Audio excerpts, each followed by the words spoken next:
Hello friends. जैसा कि सबको मालूम ही है, आज 14 फरवरी है and the day is celebrated as Valentine day. But मुझे जो कहना है वो ये बात है कि बहुत सारे लोगों को मैंने देखा इसका विरोध करते हुए कि ये हमारी संस्कृति नहीं है, इसका हमसे क्या लेना देना, ये वेस्टर्न कल्चर है। और इस बहाने से जो है बच्चों में वो सांस्कृतिक जो गुण हैं उनका ह्रास होता है ना। ये सब ऐसी बातें तर्क देते हैं लोग। तो पहली चीज़ तो यही है, मैं बता दूं उनको कि जो मोहब्बत है, प्यार है, ये भारतीय संस्कृति का अभिन्न अंग है शुरू से ही। और ये मैं उस प्रेम की बात नहीं कर रहा हूँ जो भाईचारे वाला प्रेम है, मैं बिल्कुल साफ बात कर रहा हूँ अपोजिट सेक्स के बीच में एक पनपने वाला एक feeling, that is called love. तो ये बल्कि मैं कहता हूँ कि दुनिया में अगर हम कहते हैं कि हमारा धर्म संस्कृति सबसे पुरानी है तो यहाँ प्रेम भी सबसे पुराना है। ठीक है, मैं बेशक उन चीज़ों को नहीं मानता हूँ, लेकिन अगर मैं ये कहता हूँ कि भारत में धार्मिक लोग रहते हैं तो धार्मिक दृष्टिकोण से आज बात की जाए मोहब्बत के बारे में। ठीक है, एक तो वो बात जो सुनी सुनाई कही जाती है कि हीर रांझा, सोनी महिवाल, है ना, लैला मजनू, शेरी फरहाद, रोमियो जूलियट। तो ये तीन नाम, जो रोमियो जूलियट है, शेरी फरहाद है और लैला मजनू है, ये हो सकता है बाहर से हैं, लेकिन सोनी महिवाल और हीर रांझा, ये मोहब्बत के बड़े किस्से भारत से संबंधित हैं, है ना। यानी 5 में से 2 नाम इश्क के मामले में जो बड़े मशहूर हुए, तो वो कथा भारत से जुड़ी है। अब हम पीछे चलते हैं, शिवरात्रि भी आने को है, भोले शंकर का त्यौहार है ये। तो मैं इसमें देखिए साफ बात है, सबको मालूम है कि भोले शंकर को जो शक्ति है, मतलब पार्वती, वो प्यार करती है अपने पिता की मर्ज़ी के ख़िलाफ़। अक्सर यही होता है कि स्टार्टिंग एक तरफ से होती, फिर बाद में वो हो सकता है दोनों तरफ से हो जाए मोहब्बत। तो बहरहाल भोले शंकर को वो प्यार एक्सेप्ट है। ठीक है, अब बात चलती है शादी की।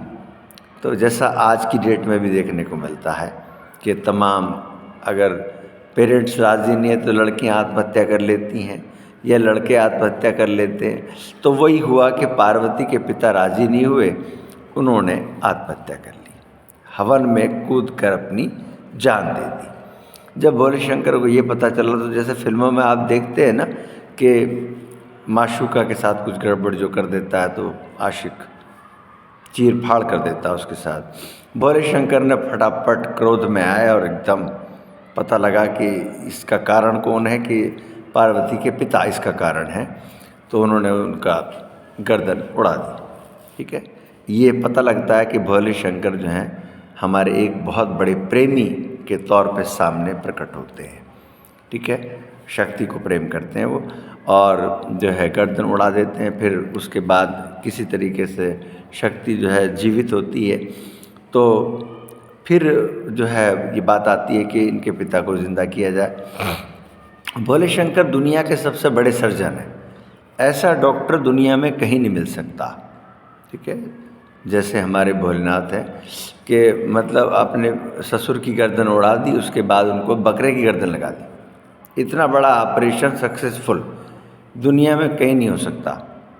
बकरे की गर्दन लगा दी, बिल्कुल फिट कर दिया। दूसरा ऑपरेशन भी किया तो सबको पता है कि अपने बेटे की गर्दन जब उन्होंने गुस्से में काट दी थी तो हाथी की गर्दन लगा दी उसको। तो ये ऐसे ऐसे चमत्कार, ऐसे ऐसे जो बढ़िया वाले ऑपरेशन हैं, सक्सेसफुल ऑपरेशन ऐसे भोले शंकर ने किए हैं। तो भोले शंकर आदिकाल के सबसे बड़े प्रेमी के रूप में हमने उनको देखा है। धार्मिक जो हमारे ग्रंथ हैं वो इस बात को स्पष्ट करते हैं। दूसरा उदाहरण हम देखते हैं तो श्री कृष्ण को देखिए आप। श्री कृष्ण को पता लगता है कि रुक्मिणी उनसे प्रेम करती है। ठीक है, लेकिन रुक्मिणी का भाई जो था रुक्मी, क्योंकि सबसे खतरनाक जो विलेन है प्यार के मामले में वो लड़की का भाई होता है। ठीक है, आपको बहुत किस्से पता होंगे। नीतीश कटारा हत्याकांड हुआ था, जो डीपी यादव है उनका लड़का विकास यादव, उसने अपनी बहन के प्रेमी नीतीश कटारा को उड़ा दिया। ठीक है, तो ऐसे बहुत किस्से ओनर किलिंग के सबसे ज़्यादा मामले, यानी ओनर किलिंग का मतलब कि इश्क का जो मैटर आता है उभर कर, तो लड़की पक्ष लड़के को किसी भी तरीके से मार देना चाहता है कि इसने, क्या माना जाता है कि लड़की हमारे घर की इज्जत है, हमारी इज्जत पर हाथ डाला, तो ये इज्जत मान लिया गया है इसको। तो ये जो है यहाँ इश्क विश्क के दुश्मन खतरनाक तरीके से सामने पेश आते हैं विलेन के तौर पर। तो वही रुक्मिणी के साथ हुआ। रुक्मिणी का जो भाई था रुक्मी, वो श्री कृष्ण को नापसंद करता था, उसको ये आदमी अच्छा नहीं लगता था बिल्कुल, कि ये इतना चालबाज और घटिया आदमी है। ये उसकी राय थी श्री कृष्ण के बारे में। हो सकता है श्री कृष्ण बहुत अच्छे हों। बहरहाल वो एक मैसेज पहुंचता रुक्मिणी के पास, शादी से जस्ट पहले श्री कृष्ण उसको किसी मंदिर में बुलाते हैं, और क्योंकि वो रुक्मी का मुकाबला नहीं कर सकते, रुक्मी बहुत ताकतवर था, तो श्री कृष्ण को एक ही रास्ता दिखाई देता है कि रुक्मिणी को भगा कर लिया जाए। तो वो रुक्मिणी को लेके भाग जाते हैं, जैसा आजकल बहुत होता है, लड़कियां और लड़के भागते हैं, फिर पेरेंट ढूंढते फिरते हैं। वैसे ज़्यादातर मामलों में ये होता है कि जब पकड़ में आते हैं तो लड़का जेल जाता है, लड़की नारी संरक्षण गृह में, उसके बाद अपने घर आ जाती है। लड़के पर रेप वूप का चार्ज लगता है, लंबे समय तक के लिए जेल चला जाता है। खैर, तो आगे चलिए देखिए, इसके बाद श्री कृष्ण ने प्रेम को और भी बढ़ावा दिया। श्री कृष्ण जो है कुंती को, अर्थात अर्जुन की माँ को बुआ कहते हैं। तो बुआ यानी कि अर्जुन और श्री कृष्ण मोमेरे फुपेरे भाई बहन हैं, भाई हैं आपस में। तो एक समय ऐसा आता है कि अर्जुन जो है वो कुछ दिनों के लिए श्री कृष्ण के पास रुकते हैं।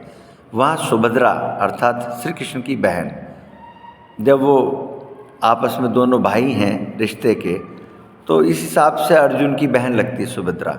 लेकिन इन बातों को छोड़ो, बहरहाल अर्जुन की आंख लड़ जाती है सुभद्रा के साथ, और इस बात को श्री कृष्ण जान लेते हैं।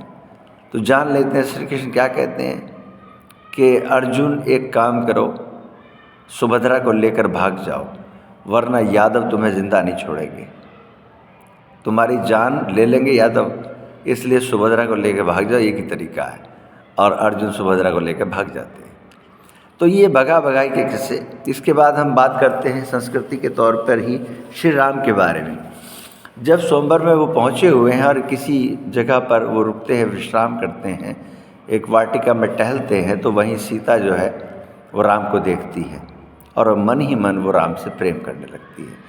तो ऐसे तमाम किस्से हमारी संस्कृति से जुड़े हुए हैं जो साबित करते हैं कि भारत आशिकों का देश है। और यहाँ आने के बाद तो मुसलमान भी खतरनाक आशिक हो गए। आप ऐसे समझिए कि लड़कियाँ तो इतनी आ गए हैं मुसलमानों में कि पूछिए मत। दुनिया में ऐसी मिसाल नहीं मिलेगी जैसी शबनम ने पेश करी। शबनम जो हसनपुर के पास, कौन सा गांव मुझे ध्यान नहीं आ रहा उसका, बहरहाल अपने आशिक जो सलीम था उसके इश्क में वो इतनी दीवानी हो गई कि उसने अपने घर के छोटे से बच्चे से लेकर बड़े तक सब कत्ल कर डाले। एक रात में सबका काम ख़त्म। पता नहीं 12 या 15 लोग मारे उसने, है ना। किसके लिए? इश्क के लिए। तो भैया भारत जैसे आशिक जो है दुनिया में कहीं नहीं मिलेंगे। इसलिए इस त्यौहार को खुलकर मनाया जाए। और मेरी सभी आशिकों को बहुत बहुत शुभकामनाएं, आशीर्वाद। लेकिन भाई फिर भी ये कहूँगा कि ऑनर किलिंग का शिकार होने से बचने के लिए अपनी जाति में, बिरादरी में देखभाल के ही इश्क करना, ठीक है।